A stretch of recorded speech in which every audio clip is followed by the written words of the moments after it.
Hello friends, स्वागत है आपका आपके अपने चैनल सोनी स्टोरी पर। तो शुरू करते हैं आज की कहानी। एक छोटे से कस्बे में समीर नाम का एक लड़का रहता था। बचपन में ही पिता की मृत्यु हो जाने के कारण परिवार की आर्थिक स्थिति बड़ी दयनीय थी। समीर की माँ कुछ पढ़ी लिखी जरूर थी, लेकिन उतनी पढ़ाई से नौकरी कहाँ मिलने वाली थी। सो घर घर बर्तन मांजकर और सिलाई बुनाई का काम करके किसी तरह अपने बच्चे को पढ़ा लिखा रही थी। समीर स्वभाव से ही थोड़ा शर्मीला था और अक्सर चुपचाप बैठा रहता था। एक दिन जब वो स्कूल से लौटा तो उसके हाथ में एक लिफाफा था। उसने माँ को लिफाफा पकड़ाते हुए कहा, माँ, मास्टर साहब ने तुम्हारे लिए ये चिट्ठी भेजी है, जरा देखो तो इसमें क्या लिखा है। माँ ने मन ही मन चिट्ठी पढ़ी और मुस्कुरा कर बोली, बेटा, इसमें लिखा है कि आपका बेटा काफ़ी होशियार है।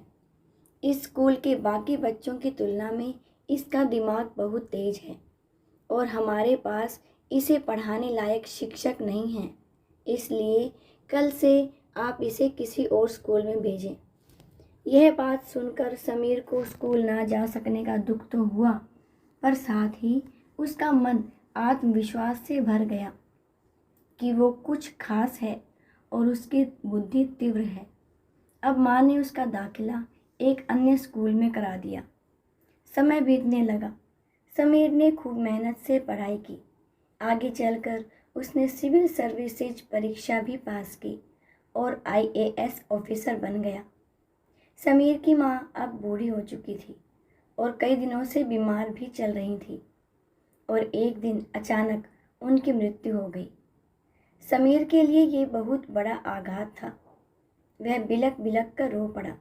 उसे समझ नहीं आ रहा था कि अब उसकी माँ के बिना वो कैसे जिएगा। रोते रोते ही उसने माँ की पुरानी अलमारी खोली और हाथ में उनकी माला, चश्मा और अन्य वस्तुएं लेकर चूमने लगा। उस अलमारी में समीर के पुराने खिलौने और बचपन के कपड़े तक संभाल कर रखे हुए थे। समीर एक एक कर सारी चीज़ें निकालने लगा और तभी उसकी नज़र एक पुरानी चिट्ठी पर पड़ी। दरअसल ये वही चिट्ठी थी जो मास्टर साहब ने उसे 18 साल पहले दी थी। नम आंखों से समीर उसे पढ़ने लगा। आदरणीय अभिभावक, आपको बताते हुए हमें अफसोस हो रहा है कि आपका बेटा समीर पढ़ाई में बेहद कमज़ोर है और खेल कूद में भी भाग नहीं लेता है। जान पड़ता है कि उम्र के हिसाब से समीर की बुद्धि विकसित नहीं हो पाई है, अतः हम इसे अपने विद्यालय में पढ़ाने में असमर्थ हैं। आपसे निवेदन है कि समीर का दाखिला किसी मंद बुद्धि विद्यालय में कराएं अथवा खुद घर पर रखकर इसे पढ़ाएं। सादर, प्रिंसिपल। समीर जानता था कि भले अब उसकी माँ इस दुनिया में नहीं रही, पर वो जहाँ भी रहे उसकी ममता, उनका आशीर्वाद सदा उस पर बना रहेगा।